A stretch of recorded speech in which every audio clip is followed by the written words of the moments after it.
Okay, in the last video, we wrote our integration test where we had our new movie and it tested for our movie form to see if it existed.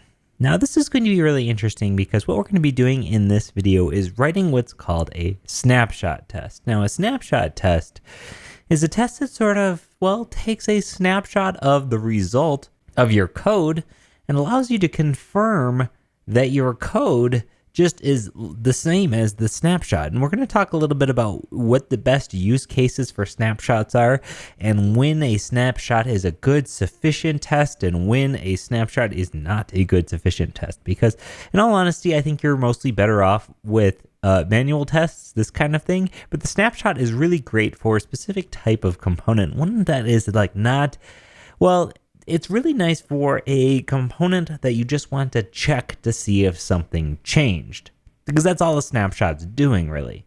If you have a component like maybe it's a text component, or maybe it's a component that doesn't ever really visually change, then perhaps the snapshot is the right idea for you.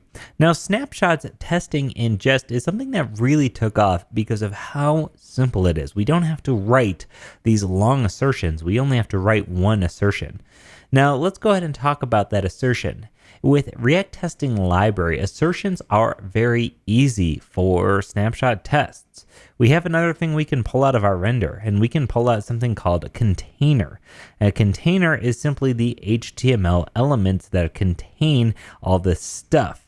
So let's just do a simple console log on this container, and we can see that it's, the JSON here of HTML div element, and we have React root, internal root, and all the sort of stuff that we might want to see from this.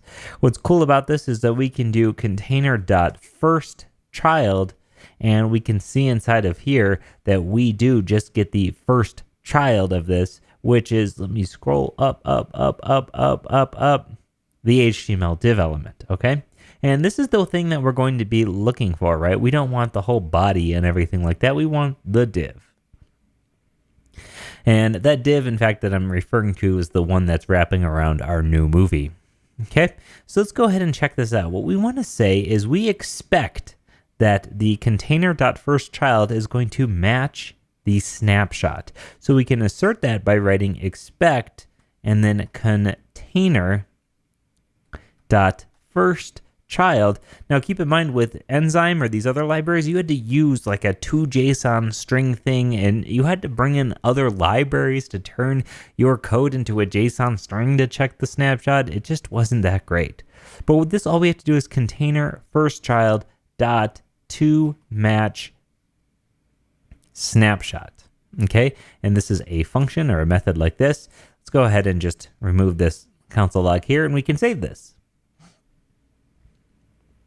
Now, after saving it once, you'll notice something very fun here. And I consider this fun. You might not consider this to be fun, but we do see something that says snapshot summary, one snapshot written in one test. Now, what the heck does that mean? Well, if we pop open our file browser here, you're going to see we have a new directory named snapshots. Inside of this directory is an auto-generated file that has an exports with our new movie component containing that div, the H1, as well as the form here. This is cool. Hey, this is really cool. It just generated this file for us as a Jest snapshot. And because of that, we didn't have to do anything. And now anytime we do and make any modifications to this, it's going to actually, it's going to do a diff. It's going to check to see if the snapshot, as in what you're seeing here, is equal to this output of the code. Now, you might be thinking, this is great, this is automatic, this is something we can just throw in here. The bummer is that even if the functionality on this component doesn't change, and maybe something as simple as, this H1, maybe we want to make this an H2. Unfortunately, when we run this, this test is going to break. Now, this is one reason why some people like or don't like snapshots. I find them to be useful in the right context. For here, this is not breaking this component, and maybe this change to H2 was intentional, right? And since we were testing by data test ID, our other tests didn't fail. But the test itself still failed because it didn't match the snapshot. So this can be good, but it can also be a bummer because maybe you make some updates to your code and your snapshots start failing, and it might make you overlook some of the changes in your code, right? Because you might be thinking, oh, well, the snapshot, I just updated the code, so of course the snapshot's going to break. Let me just update it. And if you didn't have proper tests outside of the snapshot, maybe you're going to miss something that was in fact a bug. Now, again, there are tons of benefits to snapshots. It's easy, it's fast, and if you have something that's presentational that probably shouldn't change unless you're telling it to change, then snapshot's going to be a great idea. In fact, snapshots are probably a great idea in a lot of situations, but as long as you understand what's going on here, then you can determine whether or not this is the right situation for you. Now, you'll notice here, it says it doesn't match the snapshot. So what do we do? Because if we were to just save this again, let's go ahead and just save this again.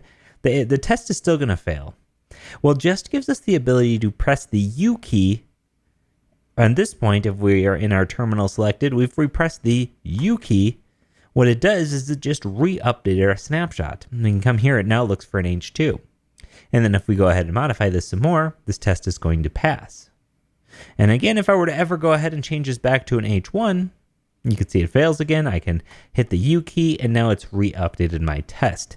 This is pretty good for some reasons, and it also can make you aware if things break. Let's, for instance, say, oh, I accidentally was just coming in here, and I typed a Z on this button, which is now a buttons, which is not a real element. Now, the snapshot could make me aware, and it could say, hey, there's a Z in buttons here. What's going on, man? And then I could come in and say, oh, yeah, that's my bad. Let me fix this. Test passes. So you can see instantly why some people like writing snapshot tests. It's sort of like automatic basic stuff to make sure that your stuff is rendering correctly. And it's sort of like a fire alarm that will let you know if something is a problem. And so for a lot of reasons, tests and snapshot tests are very nice in this situation, okay?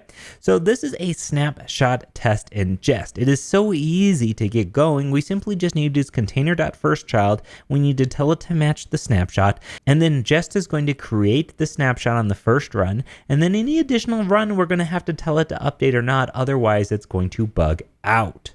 So this is snapshot testing in Jest. It's something that you were going to be continuing to use in this series, and definitely something that people love or they dislike, or they're maybe somewhere in the middle. It's a topic of conversation.